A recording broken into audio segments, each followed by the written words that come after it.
4 cosas, que las 4 son equiparables. No es menos malo la imagen que la escultura. Aquí se está limitando la creatividad de forma textual. No te hagas ni esto, ni esto, ni esto, ni esto. Y las 4 son igualmente detestables, las 4 están igualmente prohibidas. En el Catecismo de Heidelberg, en la pregunta 96, ¿qué pide Dios en el segundo mandamiento? Respuesta: que no representemos a Dios por medio de alguna imagen o figura y le rindamos culto como Él ha mandado en su palabra. Eso, en resumen, es el segundo mandamiento. Dios dice: yo no quiero que empleen figuras para que ustedes me conozcan. No necesito imágenes para que ustedes sepan algo de mí.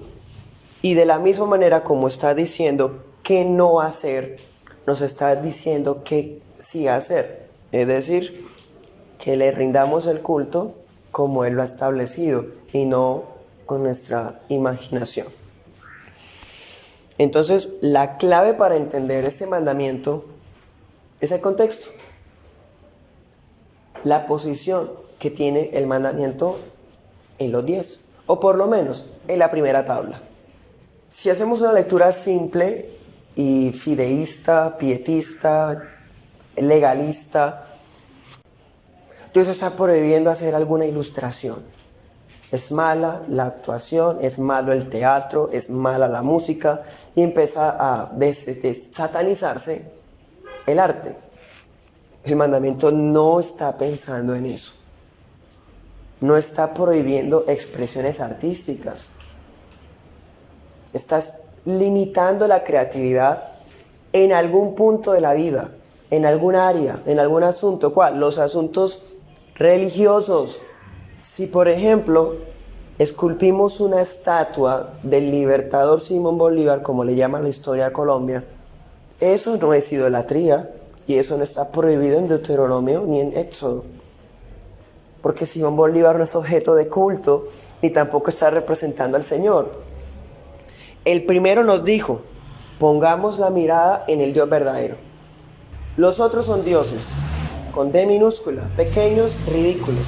Y ahora el segundo mandamiento nos está diciendo cómo no buscarlo y cómo sí buscarlo. Porque si pensáramos que está hablando de no tendrás dioses ajenos ni te harás imagen, y leemos así de forma simple, entonces el primero y el segundo es una mezcla. El primero nos dijo solamente Yahvé, y al lado nadie. El segundo nos dice solamente Yahvé, pero háganlo de esta manera y de esta no. La expresión imagen y semejanza nos recuerda al relato de la creación, cuando dice: y Dios hizo al varón y a la hembra a su imagen y semejanza. Por así decirlo, es como si Él no estuviera sujeto a esa ley. Él dijo: no matarás, pero Él es dueño de la vida, Él puede quitarla. Él no se va a autoprohibir quitar la vida, porque entonces no existiría más la muerte. Lo mismo está ocurriendo en ese segundo mandamiento. Dios mismo hizo una imagen y semejanza de Él, porque Él es el autor del mandamiento. ¿Y cuál es la imagen y semejanza que Dios hizo? La humanidad. La creatividad es un atributo de Dios que es comunicable en cierta medida.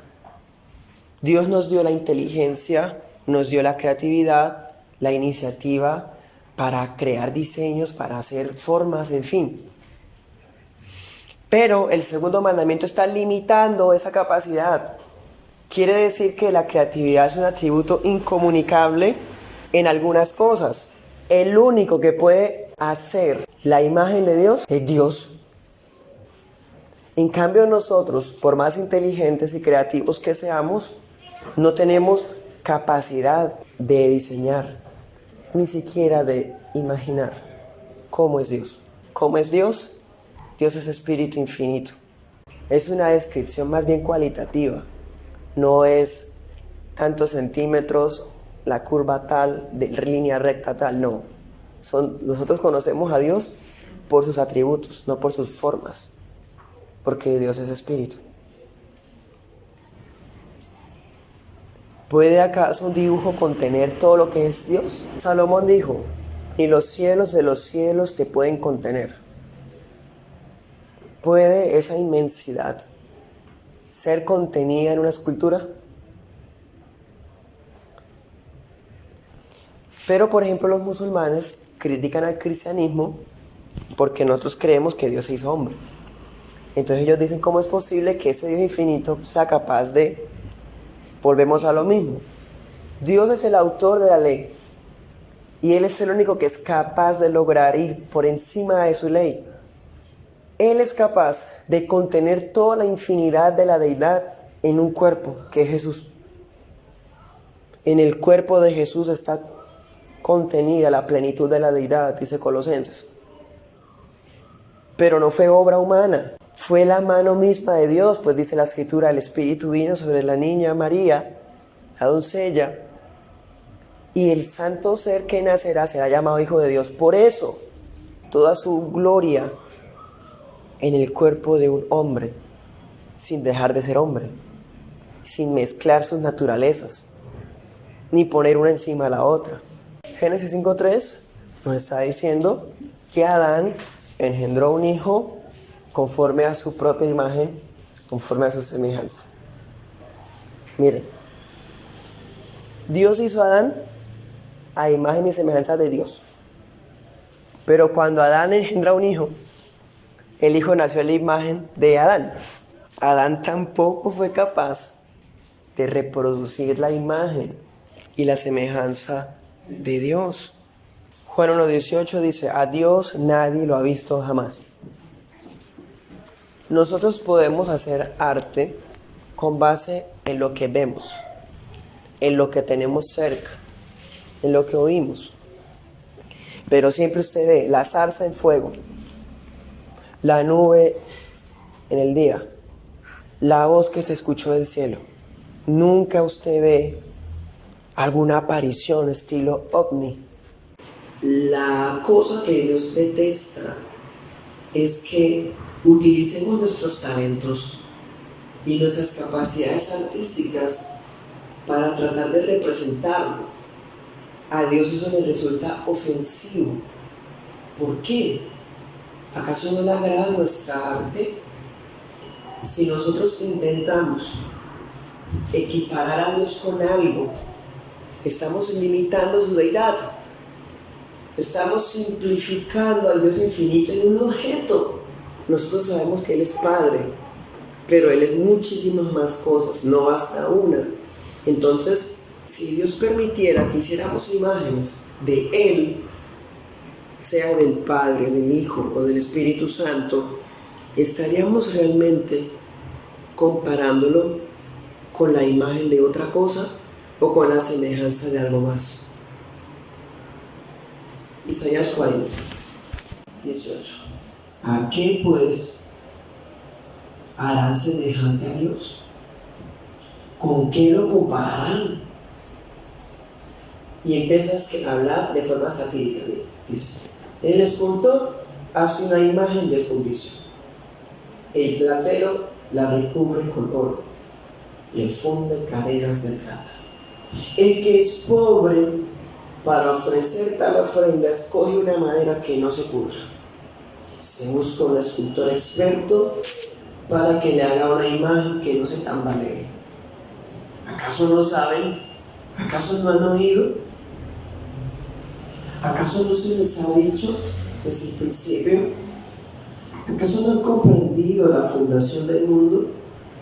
¿A quién pues me harán semejante para que yo sea su igual? Dice el santo. Isaías está diciendo para que seamos semejantes, ni del Padre, ni del Hijo, ni del Espíritu Santo. Miremos otro, Jeremías 10:6. No hay nadie semejante a ti, oh Señor. Tú eres grande, grande es tu nombre en poder. ¿Quién no te temerá, oh Rey de las naciones? Porque a ti se te debe temer entre todos los sabios de las naciones, en todos sus reinos. No hay nadie semejante a ti. Son torpes, insensatos a la vez, El mismo ídolo de madera es una lección de vanidades. Traen plata laminada de Tarsis, oro de Ufaz, los cuales son trabajados por el platero y por las manos del fundidor. Sus vestiduras son de material azul y de púrpura. Todos son obras de expertos. Pero el Señor es el verdadero Dios. Él es el Dios vivo y el Rey eterno. Ante su enojo tiembla la tierra. Veíamos que el pecado que incluye los mandamientos no son solamente obras, sino también afectos del corazón. Nosotros no tenemos estatuas y usamos el menor número de símbolos posibles. Preferimos usar letras en vez de figuras.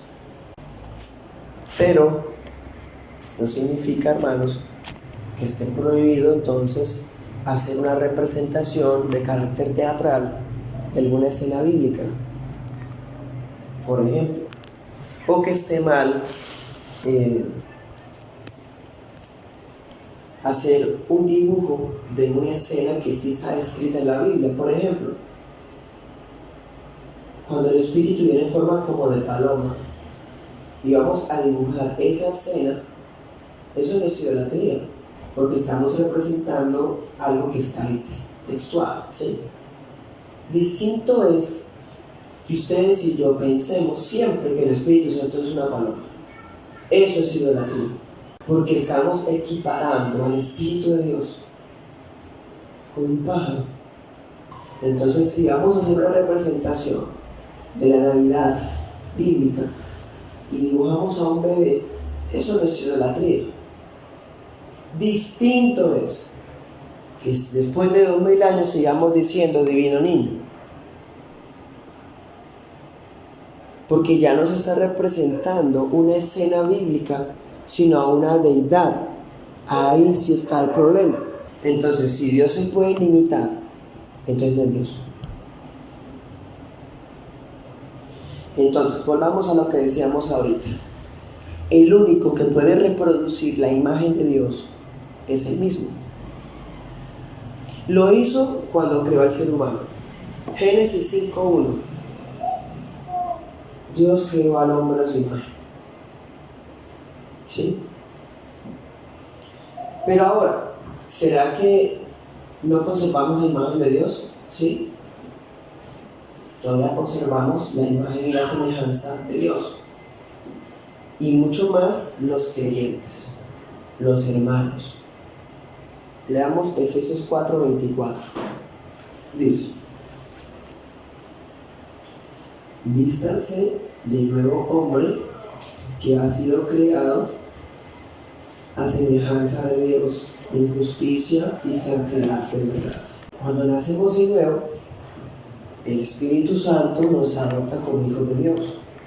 Y cuando somos hijos de Dios, somos hechos a la imagen de Jesús, a la imagen de Dios. Vuelve y ocurre lo mismo. En el primer nacimiento, heredamos la imagen y semejanza de Adán. Y algunos detalles de la imagen y semejanza de Dios. Pero en el segundo nacimiento, en la regeneración, recuperamos, recibimos la imagen y semejanza de Dios en Cristo Jesús. Entonces quiere decir que todos los seres humanos son las imágenes y semejanzas de Dios legítimas. Todos.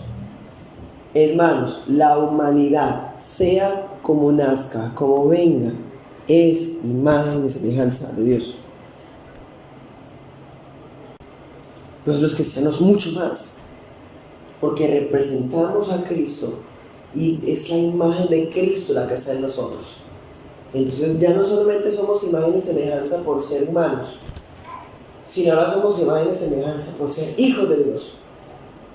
Quiere decir entonces que yo debo amar al prójimo porque el prójimo es de imagen y semejanza de Dios, pero mis hermanos también por eso tienen más prioridad, porque ellos reflejan esa imagen como ningún otro humano en la tierra la representa.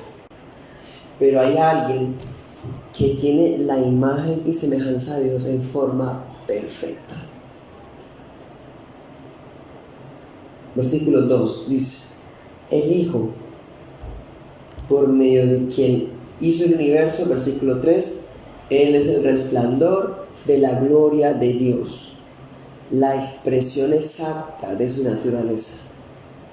Cristo es la imagen y semejanza de Dios por excelencia. Ver a Cristo es ver al Padre. Y claro que es legítimo, porque fue Dios el que lo hizo, no ningún hombre. Eso quiere decir que otra razón por la que Dios detesta las imágenes es porque si nosotros diseñamos una imagen de Dios, estamos creando con nuestra propia inteligencia o con nuestras manos a otra persona en la Trinidad. Es como si estuviéramos creando a un cuarto, porque es que estamos dibujando ni es el Padre, ni es el Hijo, ni es el Espíritu Santo.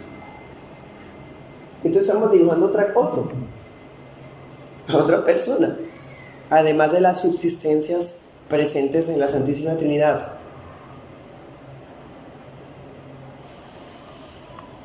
Juan 14:9 dice que quien ha visto al Hijo ha visto al Padre. Y Mateo 11:27, vayamos a ese, dice: nadie conoce bien al Hijo sino el Padre. Nadie conoce bien al Padre sino el Hijo. ¿Y qué? Y aquel a quien el Hijo lo quiera revelar.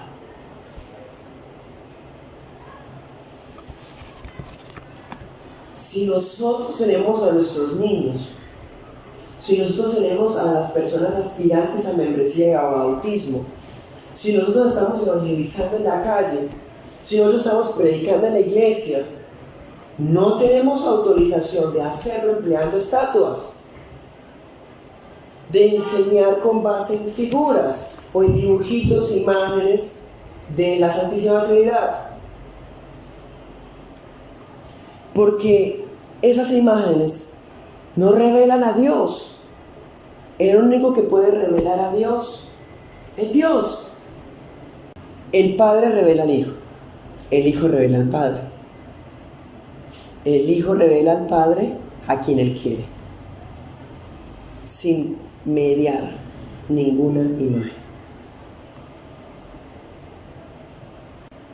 Entonces, hermanos, como les decía, el mandamiento no está prohibiendo la expresión artística,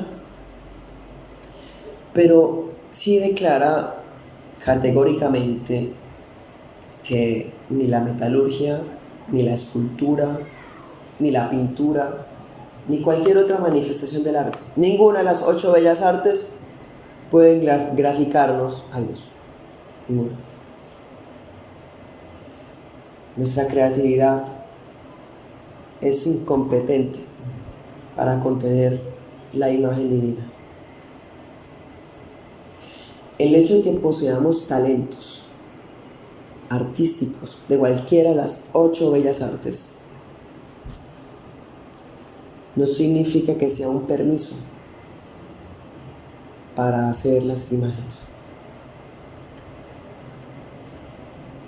No podemos representar a aquel que se apareció sin forma alguna en el Sinaí. Miremos algunos textos. Éxodo 34:17. No te harás dioses de fundición.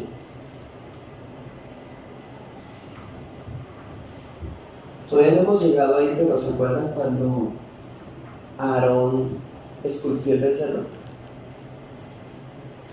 Y dice Aarón: no, yo pues reuní todos los aretes y lo eché y salió el becerro. ¿Eso qué es? Una estatua de fundición. Dios está diciendo: no es posible que se me pueda representar a mí con nada, ni siquiera con la fundición. La fundición era el boom del arte. Era la expresión más hermosa, ese metal que brilla, mire qué llamativo que es. Mire con el sol como alumbra. No, Dios no puede ser contenido allí. No se hagan dioses de fundición. Y conste, el primer mandamiento está diciendo, no tengan dioses al lado de mí. Es decir, que creamos en Dios, pero tenemos al lado en el bolsillo, como Raquel, o por ahí escondidos, como los sacerdotes de Judá, estatuas de otros dioses. Pero el segundo mandamiento no está hablando en esos términos. El segundo mandamiento está diciendo no tenga nada que me represente a mí de alguna manera. No, pues yo tengo en mi cartera a una imagen de Cristo. Cristo es Dios. Es que está prohibido tener a otros dioses. Yo no tengo a Buda, tengo a Cristo. Eso precisamente es lo que prohíbe el segundo mandamiento. Porque no hay ninguna representación capaz de contener cómo es Dios. Entonces el segundo mandamiento no está pensando en dioses ajenos. Está pensando es que una persona tenga a Dios Jehová, pero es que se le olvida que Jehová, entonces tiene que hacer un muñeco con la forma de un Jehová, entre comillas y con J minúscula. Entonces yo creo que Jehová es una nube, o es un abuelito con un triángulo en la cabeza. Esa es la representación que está prohibida. Roma tiene la costumbre, porque pues Roma es como la más fanática con las estatuas, realmente, y los hindúes, ¿y quién más? Las otras religiones, ni siquiera los musulmanes utilizan estatuas. El caso es que Dios en el primer mandamiento dice, crean en mí, no pongan a nadie al lado, ni santos, ni vírgenes, ni ángeles, ni nada. Ese es el primer mandamiento. Pero el segundo es, crean en mí. Y cuando crean en mí, ni se imaginen cómo soy. Porque yo soy el grande soy y ya. Ahora leamos, Deuteronomio 4:15. Dice, por tanto, tengan que mucho cuidado. Es que ten mucho cuidado. ¿De quién? Del diablo. ¿Sí? De la religión de los cananeos, de los católicos romanos. No, de ustedes mismos. Porque nuestro corazón es idólatra por naturaleza. No solamente queremos crear otras cosas que le roben el lugar a Dios, sino que también queremos a Dios a nuestra manera. Eso también es idolatría. Entonces dice, pues ninguna imagen vieron el día que el Señor les habló en Horeb en medio del fuego. No sea que se corrompan y se hagan imágenes. Miren, el pecado no corrompe. Pecamos porque ya estamos corrompidos. El hacerse la imagen es consecuencia de la corrupción del corazón. No es que la persona empezó a dibujar y dijo, así debe ser Dios, y se corrompió ya. No, precisamente por estar corrompido fue que se atrevió a hacer eso. No sea que se corrompan y se hagan imágenes o semejanza de cualquier figura, sea en forma de hombre o de mujer. Hermanos, forma de hombre, un sagrado corazón. Forma de mujer, la diosa de Sekhmet. ¿Se acuerdan la de esta mañana? Era una diosa mujer. Luego dice, ni en forma de cualquier animal que esté en la tierra. ¿Cómo qué? Como por ejemplo, Moloch. Moloch tenía una apariencia similar a la de un dragón. Luego dice, ni en forma de cualquier ave. Ejemplo, Ra. Ra era un hombre con cabeza de águila. Y los israelitas habían visto eso por 4 generaciones, por 4 siglos. Toca hacer una limpieza, hermanos, a esa mentalidad y a esa cabeza. Por eso es que es tan enfático Éxodo, Levítico, Número, Deuteronomio sobre el tema, porque es que ellos vienen de allá. Dice el 18, ni en forma de cualquier animal que se desplace sobre la tierra. Un dios en forma de serpientes. ¿Lo hay? Claro que lo hay. Rahab, el dios del caos. Leviatán. ni en forma de cualquier pez. Dagón, como les decía, tenía forma de pez, el dios de los filisteos. Entonces, yo en mi cartera tengo la foto de mis hijos, y yo los tengo ahí porque yo los amo, pero yo no los estoy adorando, yo tengo ahí. Los billetes también tienen imágenes. Entonces no puedo tener billetes porque los billetes tienen imágenes. Y hermanos, y para defender su costumbre pagana, ponen ejemplos como esos. El algo familiar que usted tiene en su casa o que carga en su cartera no es objeto de culto y tampoco está representando en nada de su religión. En cambio, las estampitas, imágenes de ellos, sí representan figuras de su religión. Nada que comparar con la foto de mi tío, de mi primo, de mi hermano, de mi mamá, de mis hijos. Eso es una falacia de asociación. Absurda. Y el tema de los billetes, hermano. Lo mismo.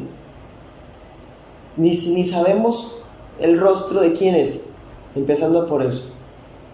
¿Será que ese fulano que está en el billete es objeto del culto de la iglesia? ¿El hombre escribió libros que fueron añadidos a la Biblia o quizás él es intercesor delante de Dios? Nosotros no creemos eso. En cambio, para ellos sí. Si una persona necesita algo para recordar a Dios, muy triste, hermanos. En el Antiguo Testamento recordamos las tiritas, ¿se acuerdan? Las azules en los bordes de las vestiduras. Ya hoy día no. Porque dice, en los postreros días escribiré mi ley en sus corazones. Dice, ya, tengo que mirar, acordarme, porque está escrito por el Espíritu Santo.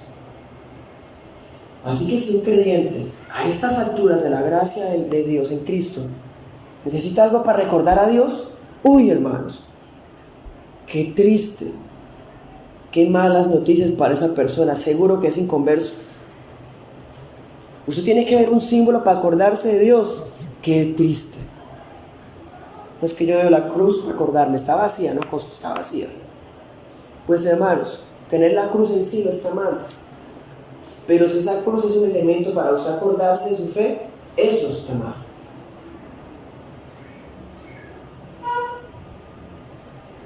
Si quisiéramos, podríamos poner una cruz vacía, como un símbolo. Pero no lo hacemos, hermanos.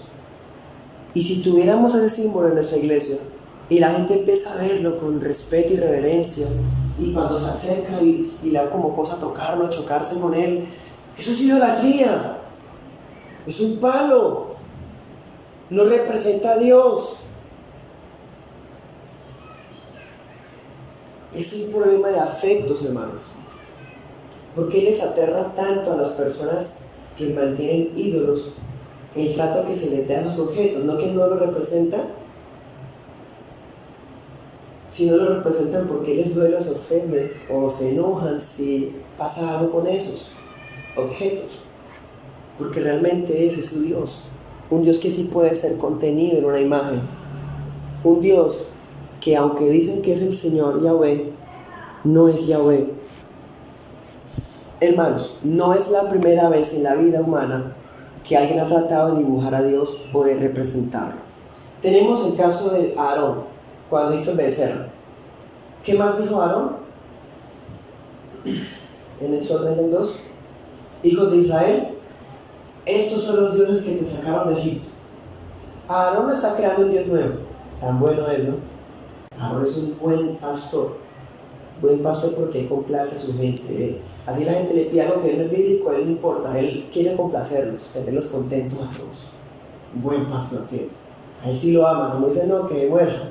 Pero Aarón es muy lindo. Y Aarón dice, estos son los dioses que te sacaron de Egipto. Aarón está diciendo que ese becerro estaba representando a Yahweh. Ese era el segundo mandamiento, no se podía representar al Señor. Y eso volvió a repetirse por allá en Jueces 17, ¿se acuerdan? En Jueces 17 Una mujer muy devota, muy linda ella, una madre de familia. Dice a su hijo: ay, hijito, se me perdió una plata. Maldito sea el que se la haya robado. Y el hijo dice: ay, fui yo, mamá. Ay, hijo, pero ya que me la devolviste, te bendigo, hijo. Ahora, como esa plata está bendita, ve y compra una imagen. Ese es el Señor. ¿No les parece familiar eso? Esa es precisamente la caída en el paganismo de Roma. Tenían imágenes no de Baal, no de Acera, no era de Diana, de Hércules, de Ra. Eran imágenes de Jehová, tan inocentes. O sea, no importa, lo importante es que sea nuestro Dios. Usted cree en Dios y, bueno, pues esto me presenta a mi Dios. Ese es el problema de la idolatría. El Catecismo Mayor de Westminster, la pregunta 109 dice: ¿cuáles son los pecados prohibidos en el segundo mandamiento? Comienza. Los pecados prohibidos en el segundo mandamiento son todo lo que sea inventar, aconsejar, mandar, usar y aprobar algún culto religioso, por sabio que sea, pero que no haya sido instituido por Dios. Hacer alguna representación de Dios, ya sea de todos o de alguna de las tres personas, sea interiormente en nuestra inteligencia o en el exterior por alguna clase de imagen o semejanza de alguna criatura cualquiera. Toda adoración de ella, de Dios en ella o por ella. El hacer representaciones de deidades falsas y toda adoración de ellas, o hacer algún servicio perteneciente a ellas. Todas las supersticiones engañosas, corromper el culto a Dios, ya sea añadiéndole o quitándole, sean inventadas y tomadas por nosotros mismos o recibidas por tradición de otros, aun cuando vengan con el título de antigüedad, costumbre, devoción, buena intención o cualquier otro pretexto. La simonía, o sea, la plata, el sacrificio, toda negligencia, desprecio, impedimento y oposición al culto y ordenanzas que Dios ha establecido. Las confesiones reformadas tienen un desarrollo muy amplio del segundo mandamiento. Y es que no se trata solamente de no hacernos imágenes, fácil. Se trata también de proteger el culto de Dios, tal y como nos lo dejó. Y más explícito Deuteronomio, cuando dice que nos prohíbe de hacer imágenes de cosas que están en el cielo, está prohibiéndonos representar a Dios a través de aves y de astros. Sol, luna, estrellas, ¿sí? Pues hermano, los israelitas iban a estar rodeados de eso.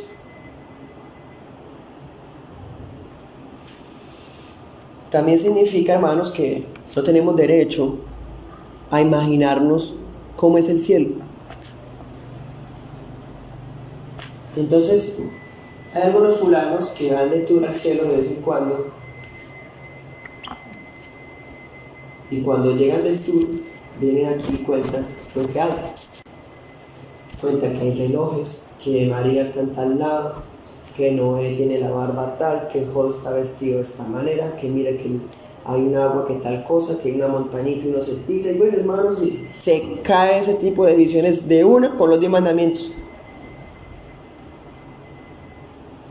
En las escrituras no existen detalles específicos, eso lo estudiamos con los hermanos miembros del capítulo 31 de la confesión, sobre dónde o cómo es el cielo. Ni siquiera el infierno. El primer mandamiento prohíbe la idolatría, poner a algo primero que Dios o a alguien. Y el segundo mandamiento insiste con la idolatría, pero se concentra en algo que se llama iconolatría. Traer al culto al Dios verdadero. La iglesia ortodoxa griega utiliza pinturas. La iglesia copta también utiliza pinturas. Otros usan vitrales. Y bueno, pensemos que el vitral está representando una escena bíblica, listo. Pero que eso empieza a ser parte de la adoración y del culto y de la fe de la persona, Ahí empieza entonces, hermanos, a ver el problema. La iconolatría es necesitar símbolos de Dios para poder llegar a Dios. O sea, son representaciones materiales o visuales. Entonces, imagínense predicando y en el piano pone la música suave para el ambiente. Eso es una iconolatría también. O yo estoy predicando y usamos un video grande. Y en el video, mientras yo hablo, pasan imágenes de un Cristo o no sé, algo así. Eso es iconolatría. Cuando empezamos a depender de imágenes o cosas materiales o visuales, eso es iconolatría. Por eso, hermanos, es que desde los puritanos, esas confesiones de fe son puritanas, se busca hacer el culto lo más sencillo posible, precisamente para evitar la iconolatría. ¿Cómo es la estructura de un culto o de una prédica? Recordemos Esdras. El libro de Esdras, ¿se acuerdan? Dice que se construyó una tarima y un púlpito, ¿se acuerdan? Que desde el púlpito se paró Esdras, hizo lectura y empezó a explicar. Eso es, hermano, ya. Si el piano se quema o si se va la luz, amén. Lo importante es la palabra. Evangélicos pentecostales que dependen de la influencia de la música para poder entrar en contacto con Dios. Eso es idolatría. Uy, espera, esa melodía muy linda. Voy a ayunar y con el ayuno pongo eso de fondo y así más. Eso es iconolatría. Eso es idolatría también. Eso es lo que está prohibido en el segundo mandamiento. Y los pentecostales son muy celosos contra las estatuas. Pero fíjense, no se trata de estatuas solamente. Se está hablando de imágenes, de cosas, elementos que se requieran o que empezamos a verlos imprescindibles en nuestro culto, en nuestra comunión con Dios. Si usted tiene que ver la cruz para conectarse con Dios, eso se volvió un ídolo. Si usted tiene que poner música para conectarse con Dios, la música se volvió un ídolo. Si usted tiene que orar dirigiéndose hacia Jerusalén, entonces ponga la brújula, es para allá. Y tiene que conectarse así, eso también es idolatría.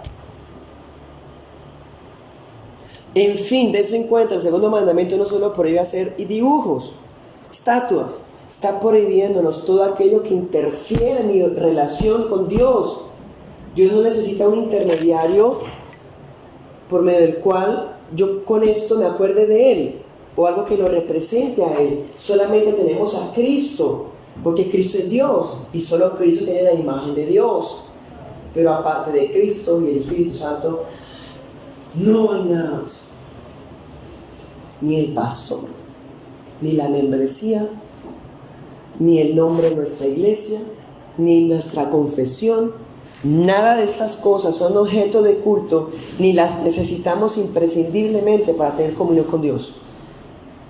No estoy diciendo que podemos vivir la vida sin la iglesia, pero me refiero, la iglesia no puede tampoco convertirse en otra iconolatría. La iglesia no es mediadora entre Dios y los hombres, es Cristo. Entonces, no es que tengo que ir a la iglesia porque allá es donde yo puedo orar.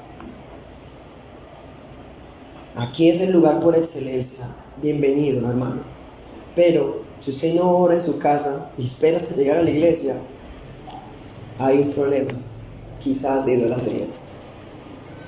Segundo, de cosa alguna que esté abajo de la tierra. O sea, está prohibiéndonos representar a Dios con alguna criatura o cosa física con la que podamos equiparar a Dios.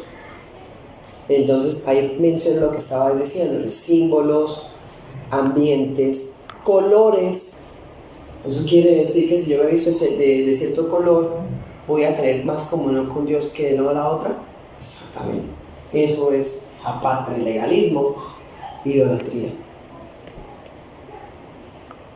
Tampoco señales, es que yo tengo que hacer una señal para poder orar. idolatría también.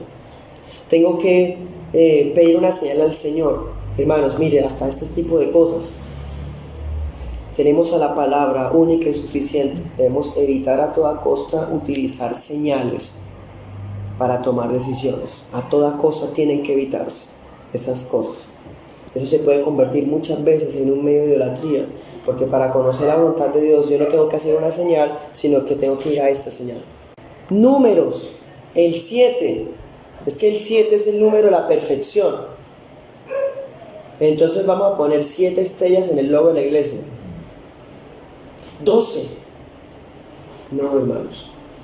Números tampoco. Sonidos.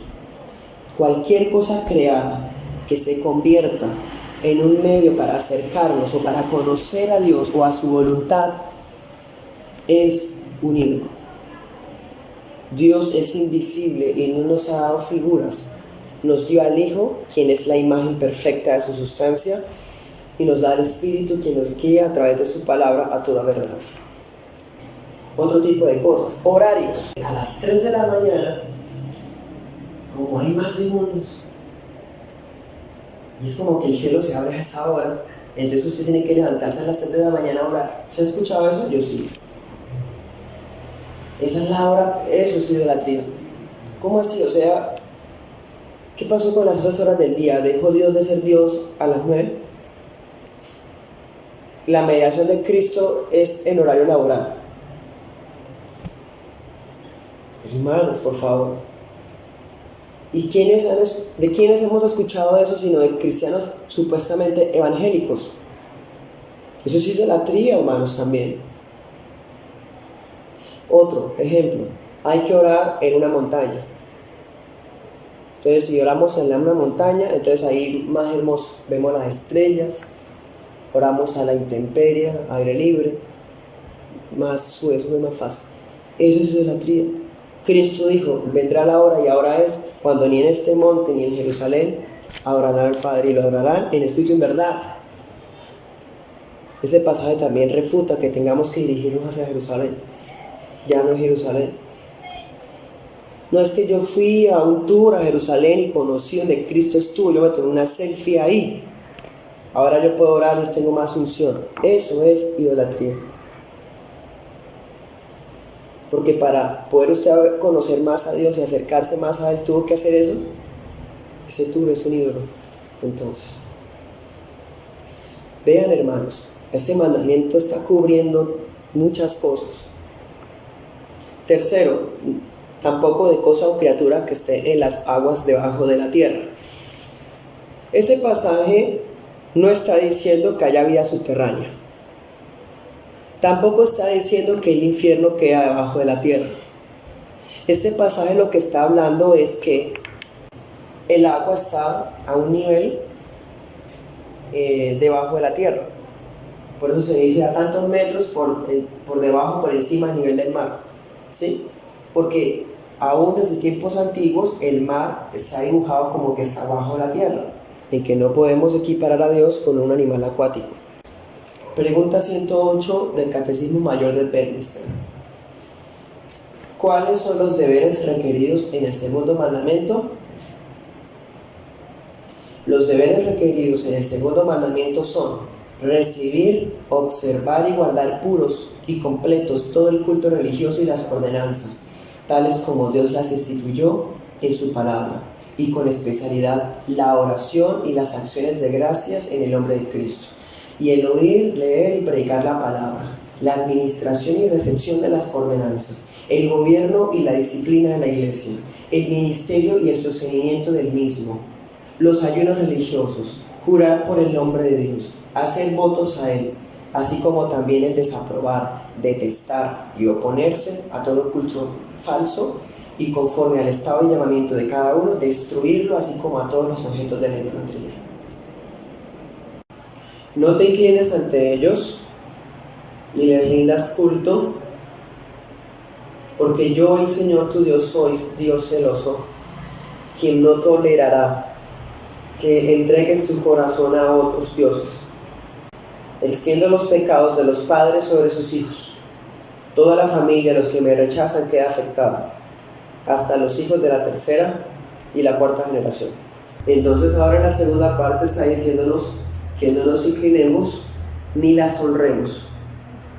Y en Deuteronomio 5:9, pueden decir que ese es el paralelo, está usando otro verbo, está diciendo no las servirás, porque adorar y honrar es la misma cosa que servir. Y servir en las traducciones modernas es el equivalente a rendir culto. Y en hebreo esa expresión cuando dice no te inclinarás ante ellas, palabras muy gráficas, demasiado gráficas. Tanto es así que cuando uno lee el texto en una traducción literal, se presta para que uno se imagine algo. Se imagina a una persona arrodillada ante una estatua. Ese mandamiento está diseñado para que uno piense en eso gráficamente, para que uno diga, uff, no puedo hacer eso. Dice, no te inclinarás ante ellas. Esa expresión está redactada de una forma tan persuasiva que nos insta casi a visualizar a una persona arrodillada frente a una imagen que según esa persona representa al Señor. Precisamente, hermanos, eso es lo que repugna a Dios. Bueno, y conste, vuelvo e insisto, en el primer mandamiento se nos dijo, no tengas otros dioses. Pero ese mandamiento no nos está hablando de otros dioses. Se los digo de esta manera. Si una persona conserva en su casa la imagen de Cristo o una estatua de San Gregorio, eso no quiebra el segundo mandamiento. Eso quiebra el primero. Porque el primero es el que dice no tendrás dioses ajenos. O sea que aparte del Señor se le está dando poder a otros. Ese es el primer mandamiento. En cambio el segundo mandamiento lo que quiere decirnos es que del Señor verdadero no nos hagamos imagen.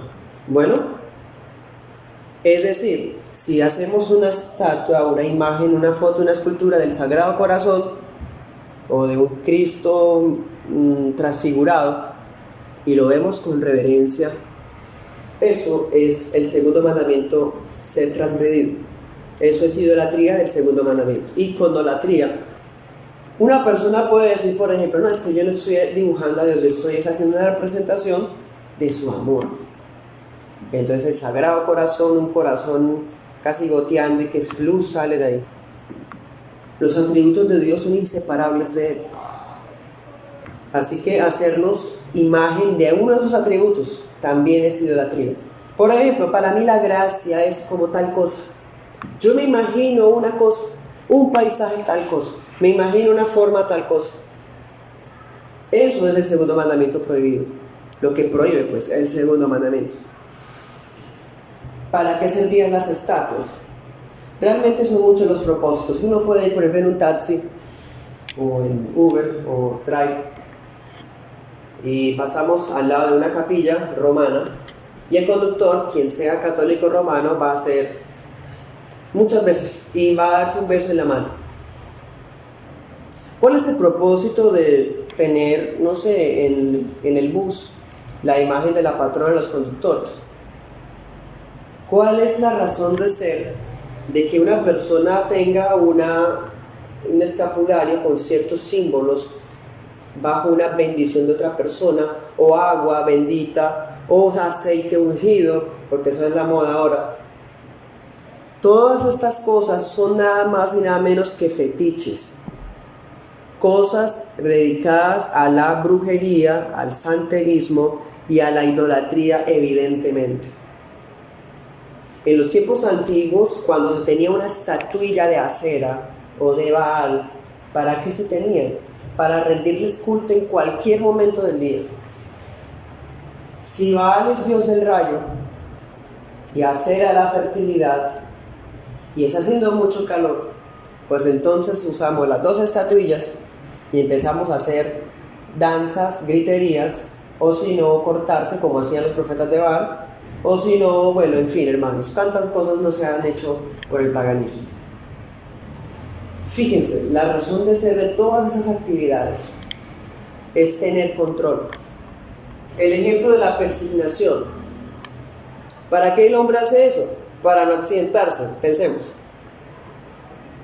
Entonces para la persona es una especie de talismán de la suerte hacer ese tipo de simbologías o tener cierta figura de cierto patrón, de cierto santo, de cierto ídolo, de cierto espíritu o demonio. Son realmente, hermanos, deseo de control. Por lo tanto, si un cristiano quiere hacerse imagen de Cristo, del Padre o del Espíritu Santo, también a Dios le es ofensivo, porque está queriendo decir que queremos controlar a Dios. Hoy día está de moda el decretar, ¿no? Hoy se puede escuchar incluso en cristianos supuestamente conservadores diciendo declaro, decreto, yo ato, bueno. Otro propósito de este mandamiento es que la práctica religiosa de los israelitas tenía que mantenerse diferente, de forma radical, a las prácticas religiosas de las otras naciones. ¿Cuál es la principal diferencia entre la religión de los israelitas con la de las demás naciones? La creencia en un solo Dios. Esa es la principal, el monoteísmo. Dios es único, sí. Pero hay otro problema. ¿De qué sirve creer que hay un solo Dios y yo a ese único Dios lo voy a adorar de la manera como adoran a los otros dioses? Cuando ya ellos están en el desierto, ¿qué es lo primero que se les ocurre cuando Moisés no está? Precisamente lo mismo que veían en Egipto, lo quieren volver a hacer. El Dios principal de ellos, ¿cómo era que se representaba? Con el becerro. ¿Se acuerdan que veíamos a Barator, veíamos a Apis, veíamos a Horus? Se representaba como una vaca. Y preciso, cuando Moisés se va, lo que representan es una vaca. A nosotros nos puede parecer muy extraño, porque una vaca, qué groseros esos israelitas. No, porque para ellos habían visto esa vaca por 4 siglos, una vaca que representaba al dios Amon-Ra. Entonces, si Amon-Ra lo representa una vaca, ¿por qué allá ven una vaca también? Entonces el problema de ellos fue no adorar a otro Dios, sino adorar al Señor a su manera. Esa es la clave, hermanos, de ese mandamiento. Dios no quiere que nosotros lo adoremos a la manera de nosotros. Egipto era un imperio caracterizado, entre otras cosas, por el uso de simbologías místicas, rituales, representaciones, pinturas, etc.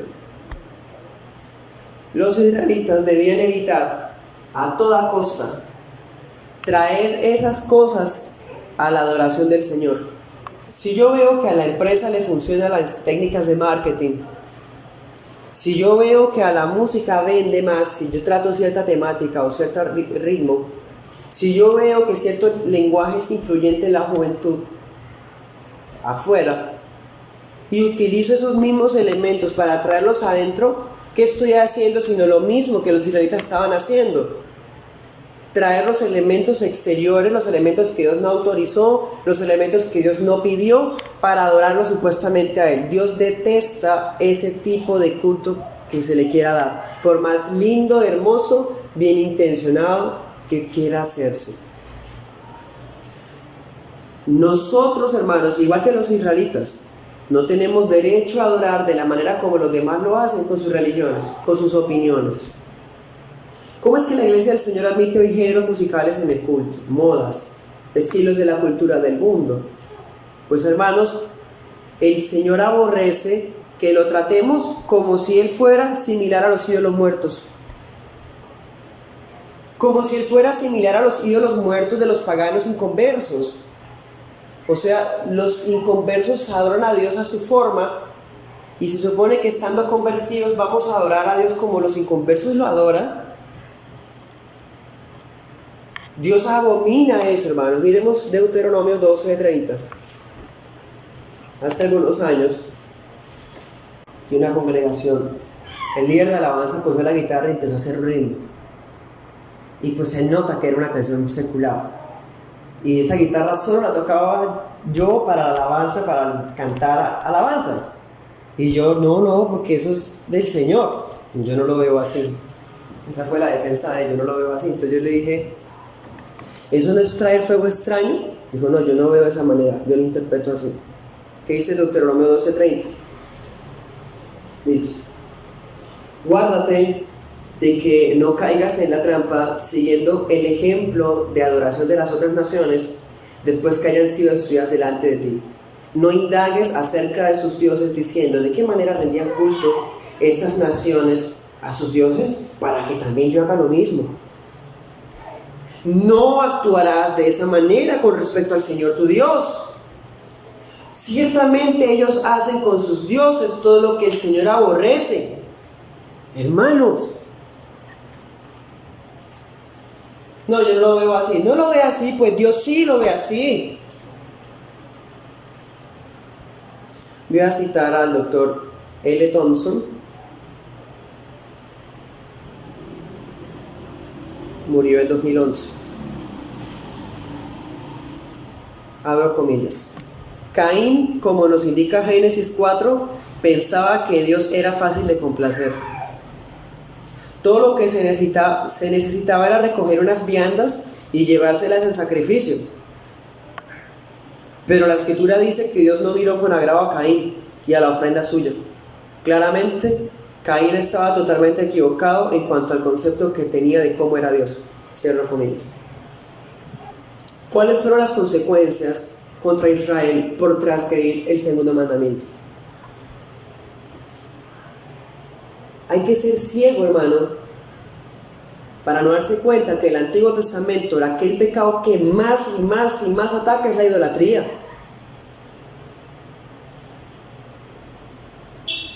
¿Cómo Dios trató a Israel cuando Israel quebraba el segundo mandamiento? Pensemos el relato del becerro.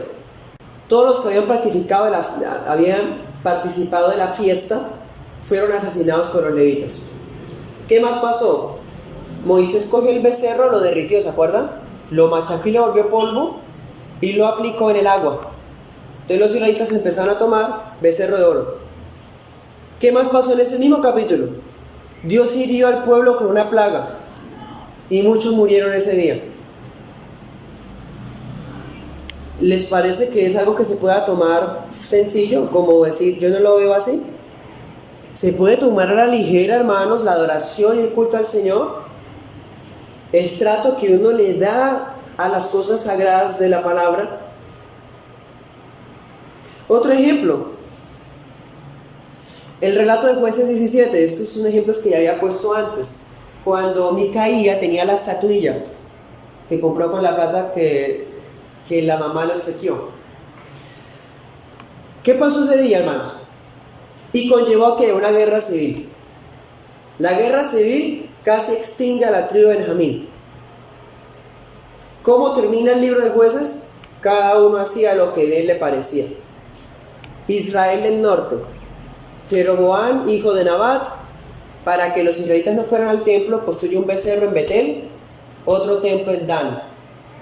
No vayan hasta allá, tenemos nuestras representaciones, sabremos a quién importa, es el mismo Dios. Fueron masacrados por Asiria, año 735 a.C., borrados del mapa, deportados. Otro ejemplo, Judá, el reino del sur, que cuando Ezequiel va en visión y abre las paredes y entra a los cuartos de los sacerdotes, hay imágenes del sol, imágenes por todos lados, y todos tienen cosas de idolatría. ¿Qué le pasó a Judá, hermanos? Fueron deportados por Babilonia. No es un juego, hermanos. No se puede salir simplemente con decir, yo no lo veo así. O tampoco se puede decir, es que eso ya no aplica hoy. No. ¿Se le parece, hermano y amigo, que Dios se goza en haber borrado del mapa a Israel por ese pecado? ¿No le parece que lo toma tan en serio que hasta pudo borrar del mapa al pueblo al que Abraham le dijo que le iba a dar una tierra prometida y lo borró del mapa? El Señor toma demasiado en serio, hermanos, este tema. Ahora, Dios no requiere utilizar símbolos para poder acercarnos a Él. ni representaciones, figuras o estatuas. El tema de las estatuas, los protestantes lo tenemos superado. Pero el de las representaciones parece que estamos volviendo a caer, o por lo menos un sector de los supuestamente evangélicos, vendiendo aceite sagrado, que yendo a Israel para sentir la presencia de Dios, que yéndose a bautizar al río Jordán. Hermanos, esas son ridiculeces, idólatras. Como si hacer ciertas cosas, actividades u objetos me hicieran más espiritual o más cerca a Dios. ¿Qué es eso? Idolatría. Hay que, como les decía, si yo me levanto a las 4 de la mañana a orar, es más espiritual, porque Dios nos dice que hay que madrugar. No, dice Hebreos, la fe es la certeza de lo que se espera y la convicción de lo que no se ve. Dice Corintios, vivimos por fe y no por vista. De hecho, nuestra vista es el sentido más engañoso de todos. Nos dejamos llevar por apariencias, vemos y malinterpretamos las cosas. A veces leemos y vemos palabras que no estaban ahí, toca volver a leer para entenderlo, ¿sí o no? Hermanos, la visión no fue dada para adorar al Señor. O por lo menos, quiero que me comprendan, la visión no fue dada para acercarnos a Él. Se usa en otros sentidos. Por ejemplo, vemos el arco iris para recordar el pacto, vemos la creación para recordar el poder, vemos la escritura para ver, hermanos, su preservación, vemos muchas cosas, sí, pero para adorar a Dios, ¿cómo hago con mi vista? Dios, en cambio, sí estableció uno de nuestros sentidos. Hay un sentido, hermanos, que sobresale de todos los demás en nuestro punto: oír, porque la fe es por el oír, y oír la palabra. El método que Dios diseñó para dar a conocer su nombre no fue ver, fue oír. Pues claro, es más fácil quedarme mirando algo que ocurra a mi conveniencia a leer la escritura y buscar consejo de la palabra. Segunda de Pedro 1:19, ¿qué dice? Porque tenemos la palabra profética que es aún más firme. Ustedes hacen bien en estar atentos a ella como una antorcha que alumbra el lugar oscuro, hasta que aclare el día y el lucero de la mañana se levante en su corazón. Para nosotros, la suficiencia de las escrituras es eso, suficiencia. Y como no son suficientes, no necesitamos elementos, esculturas o imágenes por medio de las cuales tengamos que enseñar a los niños, hermanos. Entonces realmente es una excusa bastante pobre el, por ejemplo, utilizar pesebres, demás representaciones, preciso en algunas fechas, para enseñar a los niños sobre algo que ellos ya saben porque pueden leerlo. Porque el papá puede responsablemente en su camita leerle la historia bíblica y que la fe es por el oír. Segundo Timoteo 3:16 dice: toda la escritura es inspirada por Dios y es útil para la enseñanza. Y seguro que la enseñanza está en los niños. Y la Biblia me dice que la palabra es suficiente para la enseñanza. La palabra no va a cansarlos, la palabra no va a confundirlos, porque ella está diseñada para enseñar, para instruir, para reprender, corregir, instruir en justicia, a fin de que el hombre de Dios sea perfecto, enteramente capacitado para toda buena obra.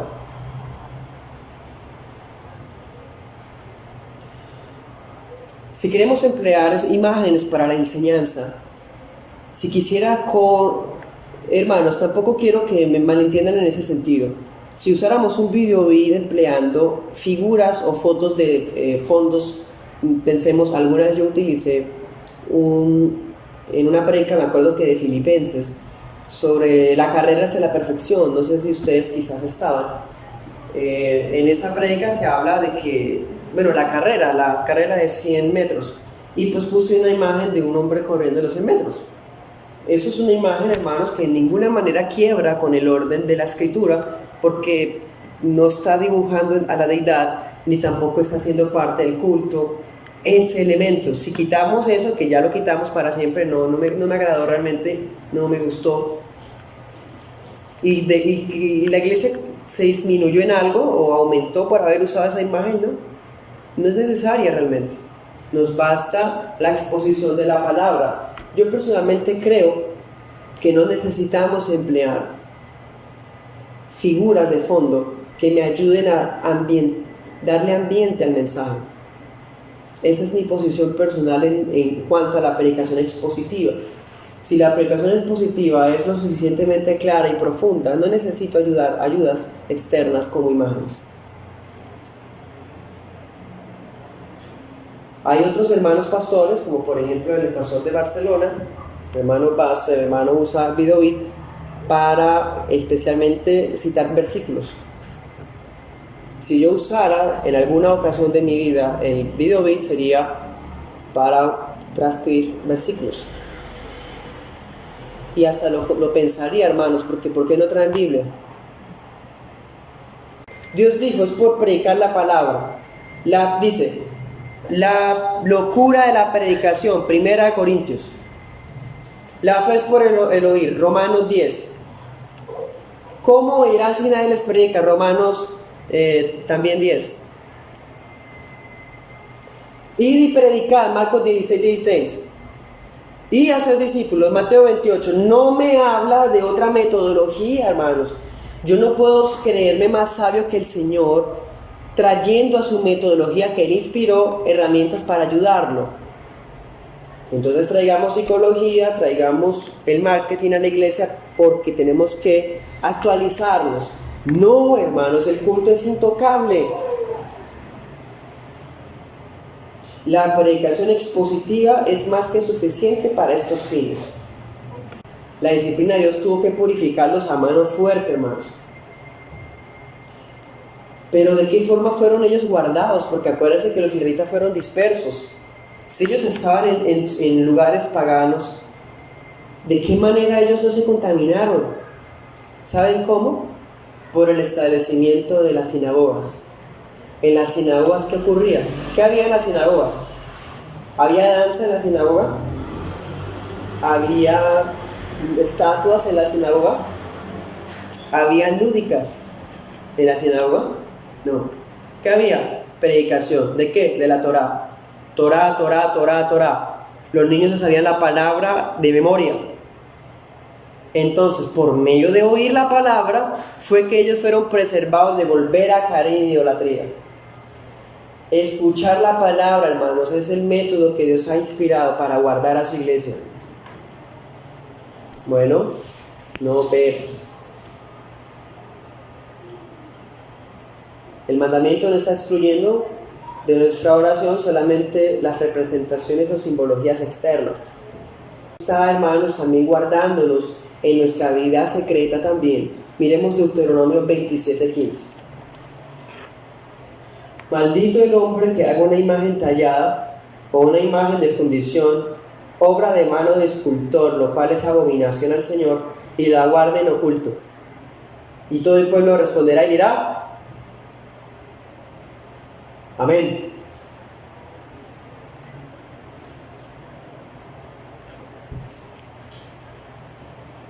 No, pero yo no tengo ninguna estatua afuera de mi casa, no tengo ninguna estela se llama eso, gruta, pero a escondidas. Entonces el mandamiento está mirando el corazón, hermanos. No se trata solamente de no tenerlas externamente. No, desde que me convertí no tengo rosarios. Yo de mi cartera rompí todas esas estampitas, todas esas estatuas, yo todo eso acabé.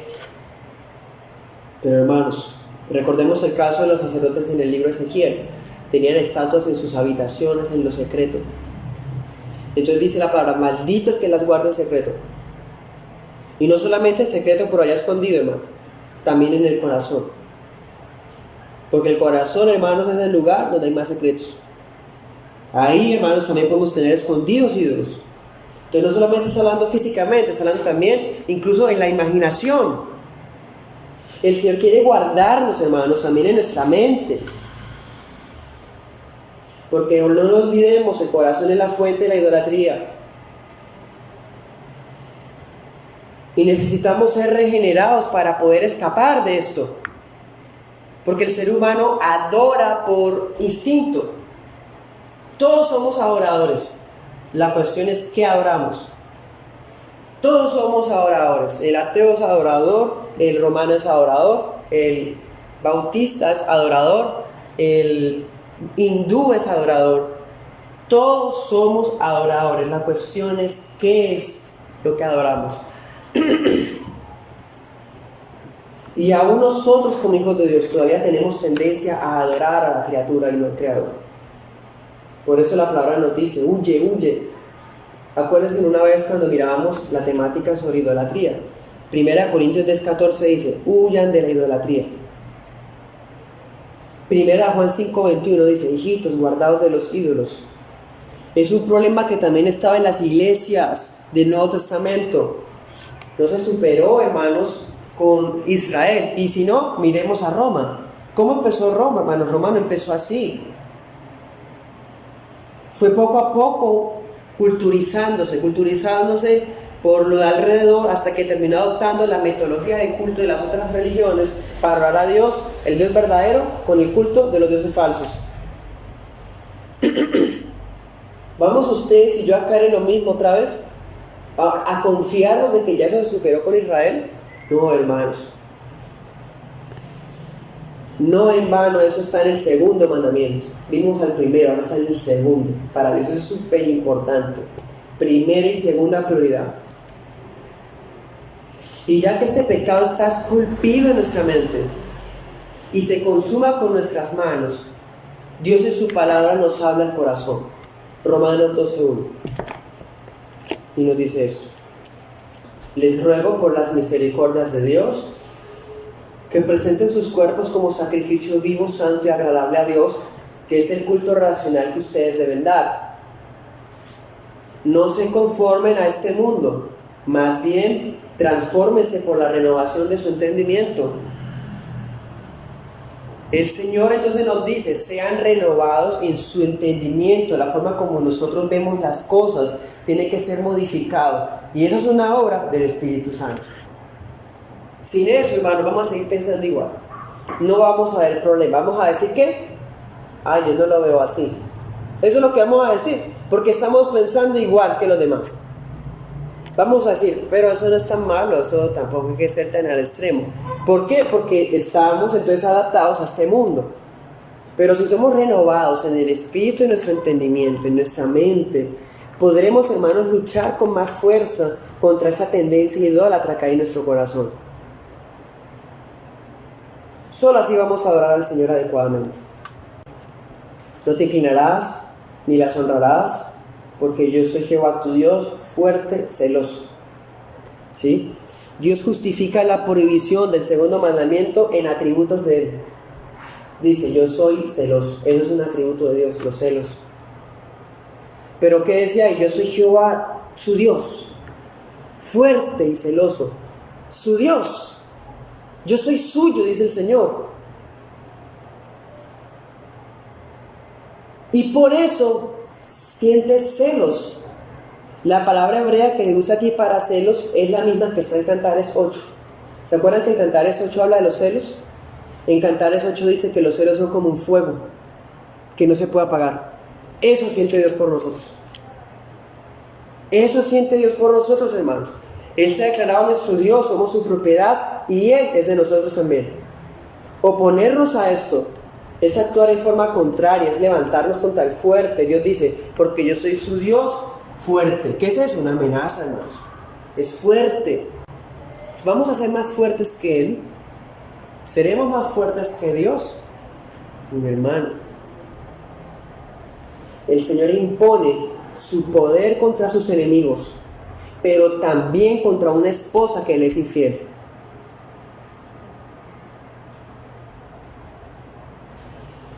Veámoslo así.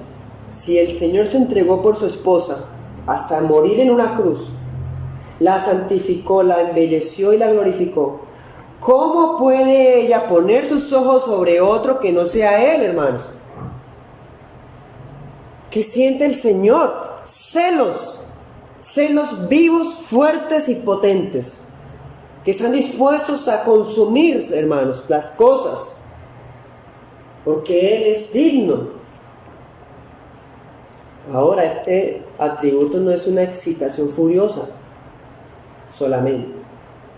Cuando la Biblia dice que Dios es celoso, significa que Él también está vigilándonos. Vigilando los pasos de su pueblo para que podamos cumplir su palabra. No mirando en el momento en que uno cae para caer, hermanos, no. Sino mirando para que cuando estamos a punto de caer, Él nos redarguye de pecado, de justicia y de juicio y nos vuelve al camino, hermanos. El Señor nunca es tolerante del proceder idólatra, ni siquiera con el que se forma en el corazón. ¿Se acuerdan de Samuel 15:23? Dice, para el Señor la idolatría es igual que la adivinación. Para Dios ese pecado es repugnante. ¿Eso le parece que una adivina, mejor dicho, en Levítico, cuál es el castigo de los adivinos? En Éxodo, muerte, pena de muerte a los adivinos. Y dice que para el Señor el idólatra es lo mismo que el adivino, muerte también. Bueno, entonces, no te inclinarás ante ellas ni las honrarás, porque yo soy Jehová su Dios fuerte, celoso. ¿Qué más dice? Que visito la maldad. Miren eso. Transgrede ese mandamiento. ¿Qué dice Dios? Eso es maldad. ¿Qué piensa Dios de la idolatría? Para eso es maldad. No está pensando en maldiciones generacionales, no está pensando en iniquidad, como hablan los neopentecostales. No, lo que pasa es que yo tuve un abuelo que era alcohólico y pues el nieto ahora es alcohólico también porque el abuelo fue alcohólico. Entonces él heredó el alcoholismo. El texto está hablando de idolatría, de las consecuencias del pecado de la idolatría. No está hablando de otra cosa, está hablando del segundo mandamiento. Voy a citar la pregunta 110 del Catecismo Mayor de Westminster. Comillas. ¿Cuáles son las razones anexas al segundo mandamiento para darle mayor fuerza?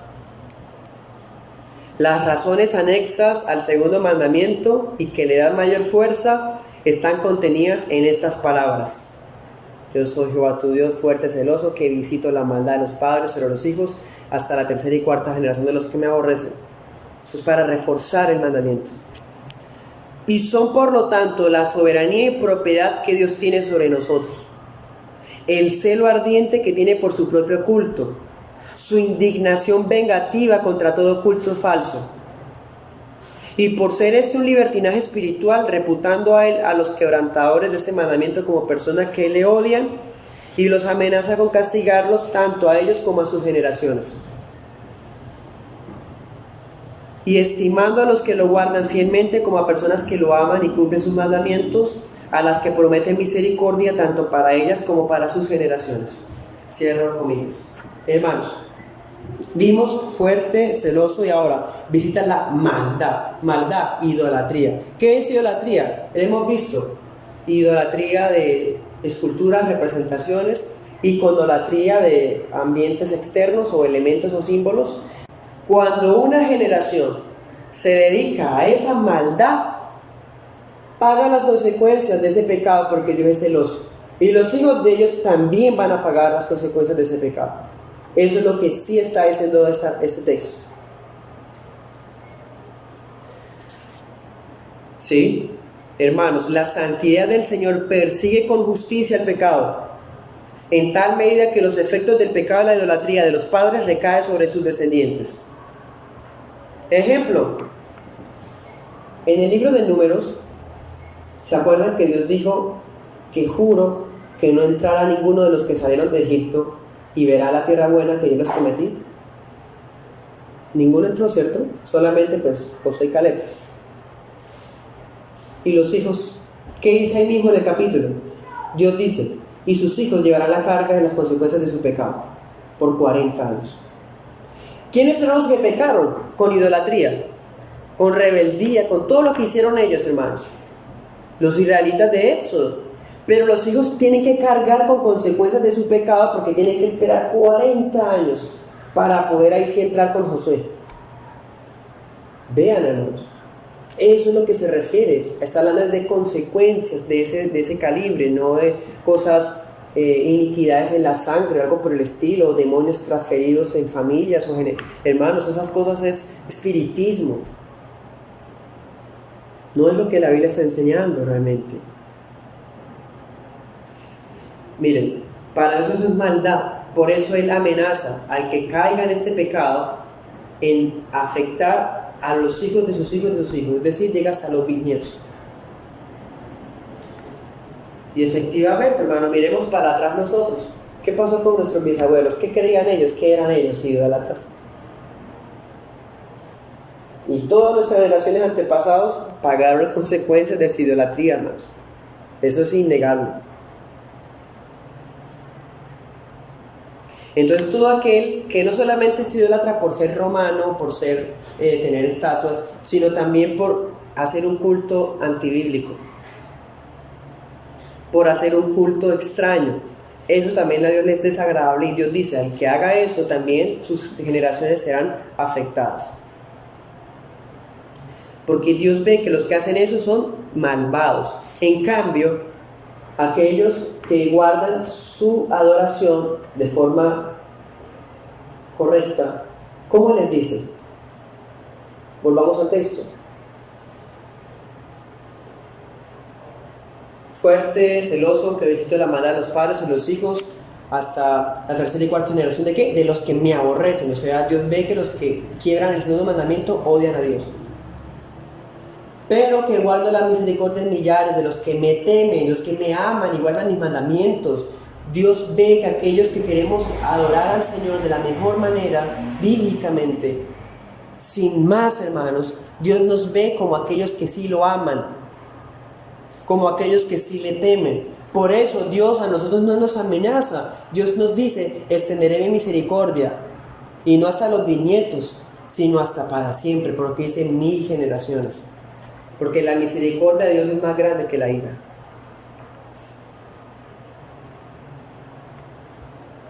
Otro ejemplo, hermanos, Adán y Eva, ellos son los que pecaron. ¿Y qué heredamos nosotros? Las consecuencias también. Bueno, nosotros recibimos la naturaleza humana, Adán y Eva, pero heredamos también el pecado, la muerte y la culpa. Pero ¿qué pasa cuando un hijo de Adán se convierte? Se vuelve hijo de Dios por la fe en Cristo. Lo mismo va a ocurrir con nosotros si somos herederos o descendientes de idólatras, hermanos, por la fe en Cristo. Para los que están en Cristo no hay ninguna condenación ni ninguna maldición. Hemos sido liberados por la fe en Cristo de tal forma que si mis papás o si mis abuelos, si yo apenas iba en la segunda o en la tercera generación y todavía faltaba otra, pero yo, a pesar de estar aquí, me arrepentí y el Señor me dio su fe, ya eso se acaba ahí. El Señor me salvó.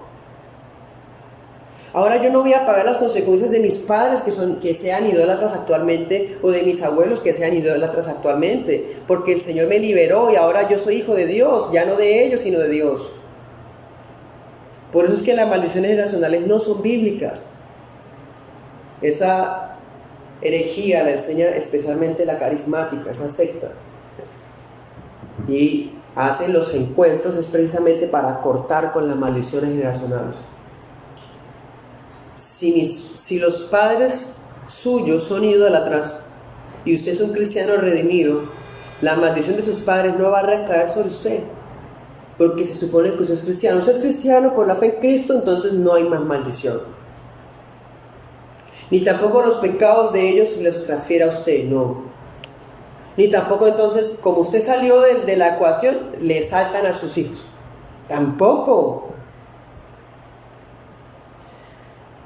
Pero ahora pensémoslo de otra manera, hermanos. ¿Qué pasa si un hijo de idólatras, un hijo de apóstatas, es igual que ellos?